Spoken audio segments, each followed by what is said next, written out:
Hello दोस्तों, नमस्कार। स्वागत है एक बार फिर से आपके अपने प्रिय चैनल पर। दोस्तों आज जो आपके सामने बड़ी खबर लेकर आए हैं, जहां अब फिर से चाइना को मिलेगा करारा जवाब, भारत देगा चाइना को पटकनी। जी हां दोस्तों, क्यों है ऐसा बताएंगे आपको, साथ ही बताएंगे जहां पर किसान आंदोलन को लेकर पहली बार मोदी जी का आया है बयान। क्या कहा उन्होंने दोस्तों, इस भारत बंद को लेकर भी हर तरह की खबरें आज आपको बताने वाले हैं दोस्तों। लेकिन उससे पहले अगर आप भी अपने भारतीय सेना के हर शौर्य और पराक्रम का दिल से समर्थन करते हैं दोस्तों, और मानते हैं चाइना जैसे देश भारत के सामने कुछ भी नहीं और मोदी जी है तो हर चीज संभव है, तो इस वीडियो को अभी कर दीजिए लाइक, चैनल को कर दीजिए सब्सक्राइब, बेल आइकन दबाइए, साथ ही कमेंट बॉक्स में लिख दीजिएगा जय हिंद। जी हाँ दोस्तों, तो खबरों में आगे बढ़ने से पहले जान लेते हैं आज के बड़े हेडलाइंस, जहाँ पर जम्मू कश्मीर में सीरियाई आतंकवादियों को भेजने की तैयारी में है तुर्की। जी हाँ दोस्तों, बताएंगे साथ ही बताएंगे आपको जहां पर अमेरिका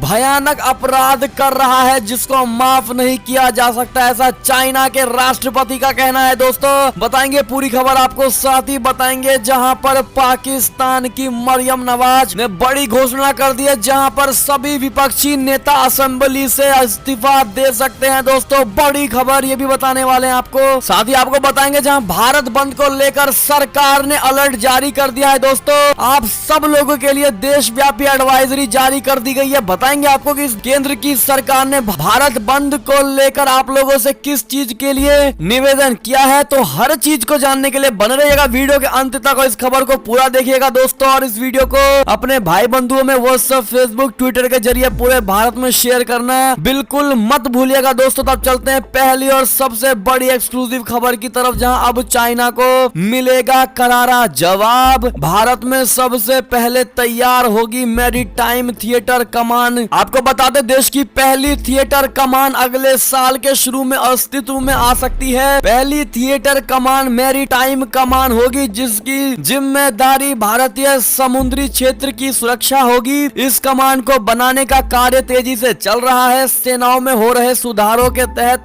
देश में कुल 7 थिएटर कमान बनाई जानी है। इनमें चाइना सीमा के लिए उत्तरी थिएटर कमान, पाकिस्तान सीमा के लिए पश्चिमी थिएटर कमान तथा दक्षिण भारत के लिए पेंसुएला थिएटर कमान शामिल है। समुद्र व द्वीपों की सुरक्षा के लिए मैरीटाइम थिएटर कमान तथा हवाई सुरक्षा के लिए एयर डिफेंस थिएटर कमान बनेगी। सूत्रों के अनुसार इन 5 कमान के बनाने का कार्य पूरा होने के बाद एक स्पेस थिएटर कमान एवं एक लॉजिस्टिक थिएटर कमान बनाई जाएगी। सूत्रों के अनुसार मैरीटाइम थिएटर कमान बनाने का कार्य प्रगति पर है तथा इसमें तीनों सेनाओं को एकीकृत किया जा रहा है दोस्तों। ऐसे में ये बड़ी खबर मानी जा रही है और चाइना को लेकर इसको बड़ा ही उपयोगी माना जा रहा है दोस्तों। ऐसे में ये थिएटर कमान इस तरीके से बनाया जा रहा है दोस्तों कि चाइना जैसे देशों और चाइना के पहले से बनाए गए कमान की नेक्स्ट लेवल की कमान होने वाली है दोस्तों, और चाइना को चारों खाने चित्त करेगी ये हमारी थिएटर कमान। इसको लेकर आपकी क्या प्रतिक्रिया होगी दोस्तों, कमेंट सेक्शन में लिखकर अपनी राय जरूर दीजिएगा। इसको लेकर एक और खबर की बात करें तो रिपोर्ट में दावा किया गया है कि जम्मू कश्मीर में सीरियाई आतंकवादी को भेजने की तैयारी में है तुर्की। जी हां दोस्तों, कश्मीर के मुद्दे पर अक्सर भारत विरोधी बयान देने वाला तुर्की अब इससे भी 4 कदम आगे निकल गया है। कुछ रिपोर्ट में यह सामने आया है कि तुर्की कथित तौर पर पूर्वी सीरिया से आतंकियों को जम्मू कश्मीर भेजने की तैयारी कर रहा है। ये भी पता चला है कि इन आतंकियों को 2000 अमेरिकी डॉलर दिए जा रहे हैं। ये रिपोर्ट तुर्की की उन लगातार कोशिशों के बाद सामने आई है जिनमें वो कश्मीर के मुद्दे को अंतर्राष्ट्रीय मुद्दा बनाना चाहता है और अपने सहयोगी पाकिस्तान की मदद करना चाहता है। उल्लेखनीय है कि तुर्की की इन हरकतों पर भारत ने साफ किया है कि जम्मू कश्मीर का मुद्दा भारत का आंतरिक मामला है। ग्रीस के एक पत्रकार एंड्रियास माउंट जोरालियास ने अपनी रिपोर्ट में तुर्की की इस नापाक योजना का उल्लेख किया है। एर्दोगन ने कश्मीर में आतंकी भेजे नाम से प्रकाशित हुई एक रिपोर्ट में जम्मू कश्मीर में सीरियाई आतंकी भेजने की तुर्की के राष्ट्रपति रेचप तैयप एर्दोगन के योजना के बारे में विस्तार से बताया गया है। जी हाँ दोस्तों, ऐसे में भारत सरकार को मिली इस बड़ी जानकारी के बाद पूरी भारतीय सेना अलर्ट में आ गई है दोस्तों और सुरक्षा जम्मू कश्मीर में बढ़ा दिया गया। इसको लेकर आपकी क्या राय है दोस्तों, कमेंट करके जरूर बताइएगा। क्या आपको नहीं लगता कि सीरियाई आतंकवादियों को पहले नजदीक आने देना चाहिए, उसके के बाद उनको वहीं भून डाल देना चाहिए। दोस्तों आपकी क्या प्रतिक्रिया होगी जरूर बताइएगा। एक और खबर की बात करें तो चाइना ने कहा है कि अमेरिका भयानक अपराध कर रहा है जिसे माफ नहीं किया जा सकता। आपको बता दें कि चाइना की सत्ता चला रही कम्युनिस्ट पार्टी से जुड़े अखबार ग्लोबल टाइम्स ने कोरोना को लेकर अमेरिका की कड़ी आलोचना कर दी है। अखबार ने लिखा है कि कोरोना महामारी की वजह से शुरू हुई आपदा में अमेरिका फंस गया है। सरकार अपना रुख नहीं बदल रही और ना ही लोगों को कोरोना से जुड़े नियमों को मानने के लिए एकजुट कर रही है। चीनी अखबार ने कहा है कि अमेरिकी सरकार ऐसा भयानक अपराध कर रही है जिसे माफ नहीं किया जा सकता है। आपको बता दें कि अमेरिका ऐसा देश है जहां कोरोना के सबसे अधिक मौतें हुई हैं। 2,88,000 से अधिक लोग अमेरिका में कोरोना से मारे जा चुके हैं, जिसको लेकर चाइना नेता बनता हुआ नजर आ रहा है दोस्तों, और अपने आप को बड़ा ही दूध का धुला हुआ समझ रहा है। इसको लेकर आपकी क्या राय होगी दोस्तों अवश्य बताइएगा। चाइना को लेकर कहना बिल्कुल मत भूलिएगा दोस्तों। एक और खबर की अगर बात करें तो पाकिस्तान से खबर लेते हैं, जहां मरियम नवाज बोली सभी विपक्षी नेता असेंबली से दे सकते हैं इस्तीफा। जी हां दोस्तों, पाकिस्तान में इमरान खान सरकार और संयुक्त विपक्ष के बीच राजनीति घमासान अब भी जारी है। इस बीच पूर्व प्रधानमंत्री नवाज शरीफ की बेटी और पाकिस्तान मुस्लिम लीग नवाज की बड़ी नेता मरियम नवाज शरीफ ने एक बड़ा ऐलान कर दिया है। उन्होंने कहा है कि इमरान सरकार की दमनकारी नीतियों के खिलाफ सभी विपक्षी नेता एक साथ असेंबली से इस्तीफा दे सकते हैं। इस बारे में आज यानी 8 दिसंबर को 11 पार्टियों वाला संयुक्त विपक्ष फैसला ले सकता है। मरियम नवाज शरीफ ने रविवार को लाहौर में PMLN के कार्यकर्ताओं को संबोधित करते हुए कहा कि अगर हम एक साथ इस्तीफा देने का फैसला करते हैं तो आप सभी हमारे साथ रहें। आप में से किसी को भी डरने की जरूरत नहीं है। सरकार आपको डराने या दबाव बनाने के लिए झूठे मामले भी दर्ज करवा सकती है। इन सभी का सामना करने के लिए आपको तैयार रहना चाहिए। जी हाँ दोस्तों, ऐसे में क्या आपको नहीं लगता दोस्तों कि सभी विपक्षी नेताओं को असेंबली से इस्तीफा दे देना चाहिए, हाँ या ना? कमेंट करके जरूर बताइएगा। एक और खबर की माने तो नेपाल में हिंदू राजशाही के लिए प्रदर्शन, सरकार के खिलाफ राष्ट्रवादी और युवा कर रहे हैं नेतृत्व। जी हाँ दोस्तों, आपको बता दें राजशाही के समर्थन में नेपाल की राजधानी में सैकड़ों लोगों ने शनिवार को सड़कों पर मार्च निकाला। उन्होंने नेपाल का राष्ट्र ध्वज लेकर नारेबाजी करते हुए देश में संवैधानिक राजशाही की फिर से स्थापना और देश को हिंदू राष्ट्र घोषित करने की मांग की है। इस तरह के प्रदर्शन नेपाल में लगातार जारी है। इन लोगों ने दावा किया कि इसी से देशवासियों में एकता आ सकती है। राष्ट्रीय नागरिक आंदोलन समिति 2077 के इस मार्च में 250 युवाओं के साथ शामिल होने ललितपुर से पहुंचे आमिर केसी ने बताया कि प्रदर्शन का नेतृत्व युवा कर रहे हैं। वे एक सुंदर नेपाल का सपना देखते हैं। इसके लिए स्वाभाविक है कि हिंदू राजशाही की वापसी हो। इससे पहले 10 नवंबर को राष्ट्रवादी सिविल सोसाइटी के बैनर तले काठमांडू के जमाल क्षेत्र में प्रदर्शन हुआ। 2 दिन बाद विराटनगर में नेपाल विद्यार्थी परिषद, 19 नवंबर को धनगढ़ी में स्वतंत्र राष्ट्रवादी नागरिक सुदूर पश्चिम संगठन और 25 नवंबर को पोखरा में जनकपुर में पश्चिम नेपाल नागरिक व जनकपुर में राष्ट्रवादी समूह ने प्रदर्शन किया। ऐसे में दोस्तों इन सभी प्रदर्शनों को देखकर ये लगता है कि नेपाल को हिंदू राष्ट्र घोषित कर ही दिया जाएगा आने वाले समय में। ऐसे में दोस्तों आप में से कितने ऐसे लोग हैं जो इस नेपाल में युवाओं के प्रदर्शन का समर्थन करते हैं दोस्तों, और चाहते हैं कि नेपाल में भी हिंदू राजशाही हो और नेपाल को हिंदुओं का राज माना जाए? आप में से कितने ऐसे लोग हैं जो ये चाहते हैं दोस्तों? कमेंट करके अवश्य ही बताइएगा और कारण भी दीजिएगा दोस्तों कि क्यों चाहते हैं आप लोग ऐसा। एक और खबर की अगर बात करें तो नेपाल से ही खबर, जहां क्या भूकंप से घट गई है माउंट एवरेस्ट की ऊंचाई। आज नेपाल करेगा संशोधित हाइट का ऐलान। आपको बता दें दोस्तों कि साल 2015 में नेपाल में आए विनाशकारी भूकंप से दुनिया की सबसे ऊंची पर्वत चोटी माउंट एवरेस्ट की ऊंचाई को नुकसान पहुंचा है या नहीं, इसका पता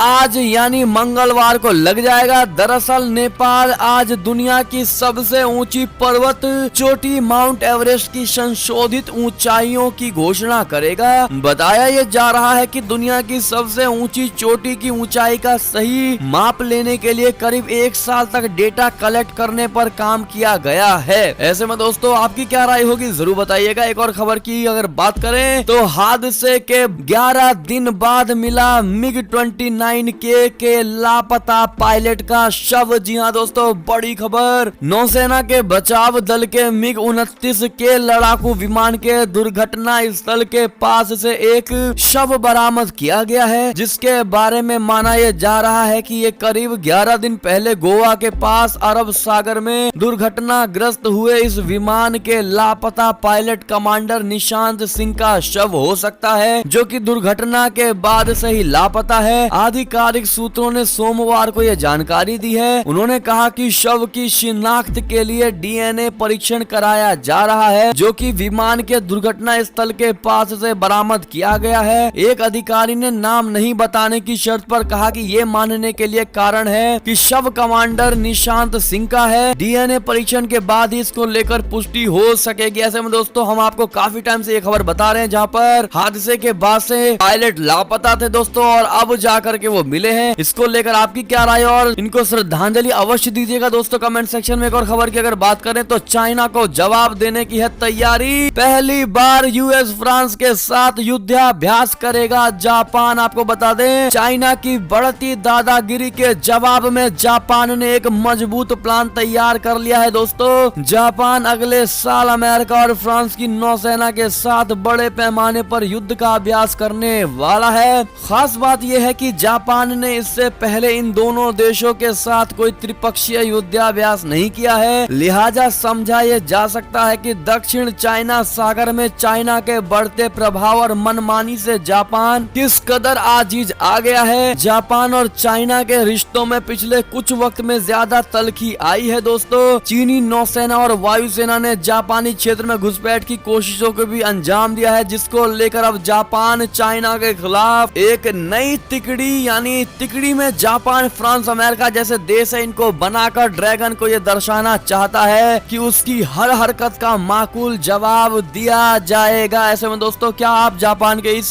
बड़े कदम का समर्थन करते हैं दोस्तों, हाँ या ना? अगर हाँ तो कमेंट करके जरूर बताइएगा। एक और खबर की अगर बात करें तो किसान आंदोलन के बीच प्रधानमंत्री के बोल, कहा पुराने कानून अगली सदी के लिए बोझ बन जाते हैं। जी हाँ दोस्तों, किसान आंदोलन के बीच प्रधानमंत्री नरेंद्र मोदी जी ने सोमवार को कहा कि पुराने कानूनों के साथ रिफॉर्म नहीं किया जा सकता। उन्होंने कहा कि पिछली सदी में उपयोगी रहे कानून अगली शताब्दी के लिए बोझ बन जाते हैं, इसीलिए सुधार की प्रक्रिया लगातार चलनी चाहिए। पहले रिफॉर्म टुकड़ों में होते थे, कुछ सेक्टरों, कुछ विभागों को ध्यान में रखकर होते थे, अब एक संपूर्णता की सोच से रिफॉर्म किया जा रहा है। प्रधानमंत्री ने आगरा मेट्रो रेल परियोजना के निर्माण कार्यों की वर्चुअल तरीके से शुरुआत करने के बाद अपने संबोधन में किसी का जिक्र किए बगैर कहा कि नई सुविधाओं और व्यवस्थाओं के लिए सुधार बहुत जरूरी है। हम पिछली सदी के कानून लेकर अगली शताब्दी का निर्माण नहीं कर सकते। जो कानून पिछली शताब्दी में बहुत उपयोगी हुए हैं वे अगली शताब्दी के लिए बोझ बन जाते हैं, और इसलिए सुधार की लगातार प्रक्रिया होनी चाहिए। ऐसे में दोस्तों क्या आप मोदी जी के इस बात का समर्थन करते हैं, और किसान आंदोलन को लेकर आपकी क्या राय है दोस्तों, कमेंट करके जरूर बता दीजिएगा। एक और खबर की अगर बात करें तो ट्रंप के बाद अब जो बाइडेन भी नहीं देने वाले हैं चाइना को किसी भी तरह की राहत। डरा ड्रैगन बोला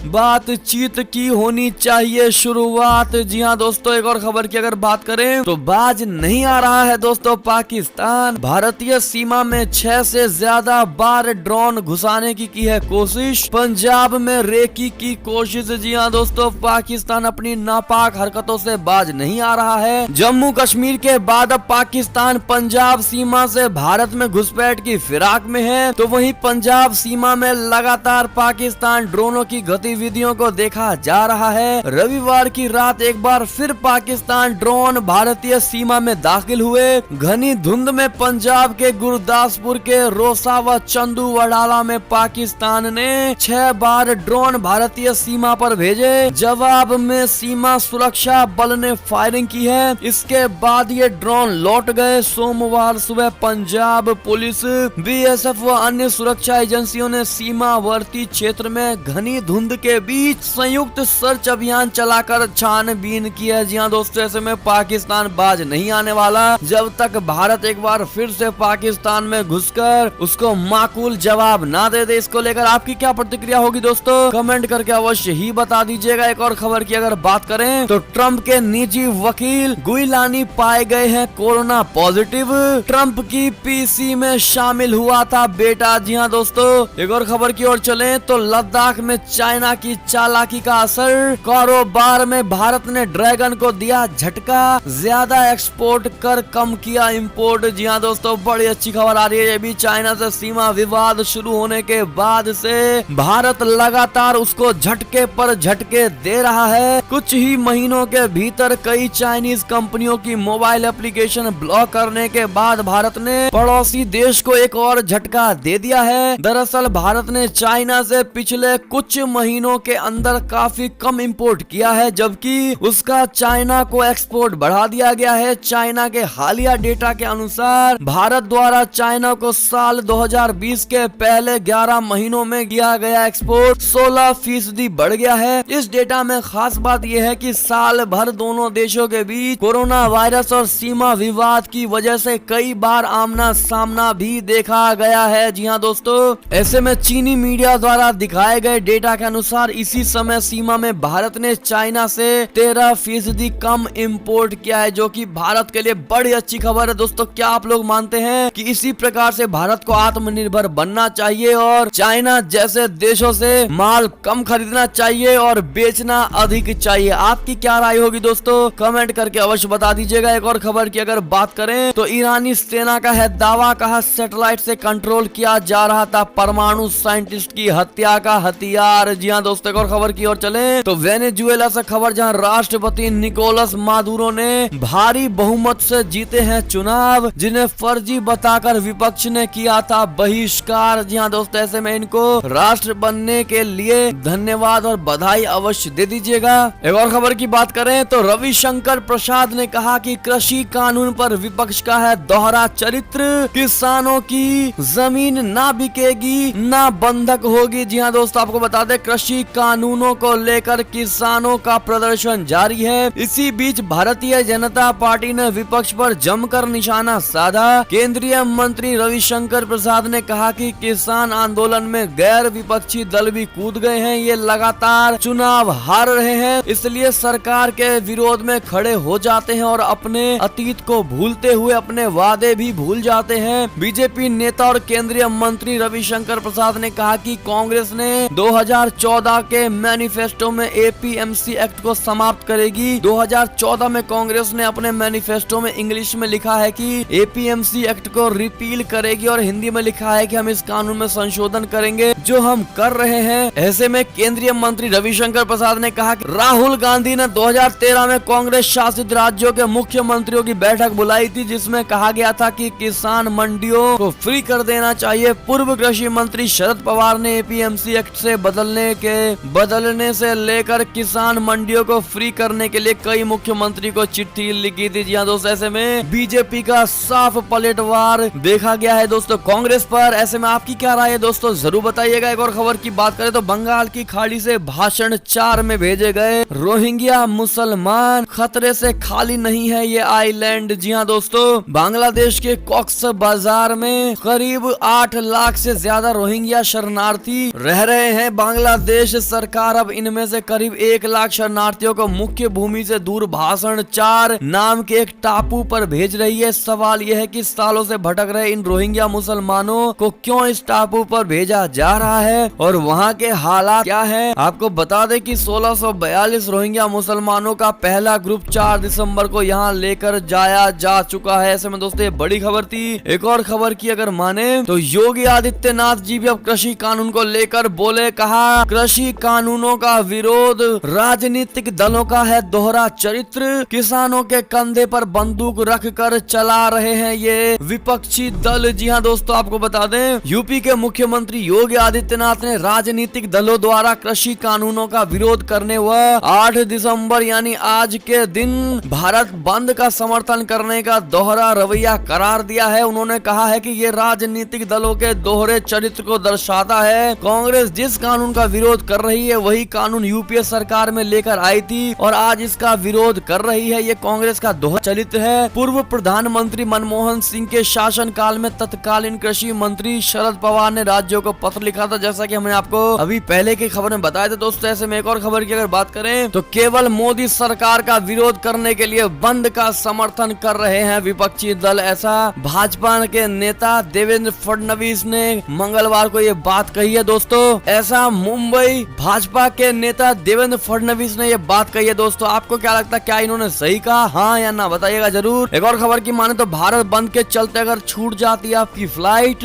तो एयर इंडिया देगी आपको ये सारी सुविधाएं। जी हाँ दोस्तों, आपको बता दें एयर इंडिया ने ऐलान कर दिया है कि 8 दिसंबर को संभावित गड़बड़ी के कारण हवाई अड्डे तक पहुंचने में असमर्थ यात्रियों के लिए कोई शो चार्ज शुल्क नहीं माफ किया जाएगा और किसी भी भारतीय हवाई अड्डे से 8 दिसंबर 2020 को यात्रा के लिए कंफर्म टिकट वालों के लिए एक मुफ्त तिथि परिवर्तन की अनुमति दी जाएगी। यानी कि इस भारत बंद के चलते अगर यात्री अपनी फ्लाइट लेने से चूक जाते हैं तो एयर इंडिया अगली तारीख की फ्लाइट उनको देगी। जी हाँ दोस्तों, ऐसे में ये बड़ी सुविधाएं और बड़ी राहत दी गई है एयर इंडिया से ट्रेवल करने वाले यात्रियों के लिए। ऐसे में आपकी क्या राय है दोस्तों, जरूर बताइएगा। एक और खबर की माने इंडिगो के यात्रियों के लिए बड़ी खुशखबरी, जहां लॉकडाउन में कैंसिल टिकटों के पैसे लौटाएगी एयरलाइन। जी हाँ दोस्तों, एक और खबर की ओर चलें तो गुजरात के सीएम रूपाणी का बयान, कहा गुजरात में नहीं होगा भारत बंद, जबरदस्ती करने वालों के खिलाफ होगी कार्यवाही। जी हाँ दोस्तों, एक और खबर की ओर चलें तो भारत बंद को लेकर सरकार ने अलर्ट जारी कर दिया है, जारी की है देशव्यापी एडवाइजरी, राज्यों को सुरक्षा बढ़ाने के निर्देश भी दिए गए हैं। दोस्तों आपको बता दें किसान संगठनों की ओर से बुलाए गए भारत बंद के दौरान शांति बनी रहे और किसी तरह की हिंसा या उपद्रव नहीं हो, इसको लेकर केंद्र सरकार बेहद सतर्क है। सरकार ने भारत बंद के मद्देनजर सभी राज्यों और केंद्र शासित प्रदेशों को एडवाइजरी जारी की है। अधिकारियों ने बताया कि सरकार ने अपने दिशा निर्देशों में कहा है कि मंगलवार को भारत बंद के दौरान सुरक्षा कड़ी करते हुए सभी जगह शांति सुनिश्चित की जाए और आप लोग जितना हो सके घर से बाहर ना निकले।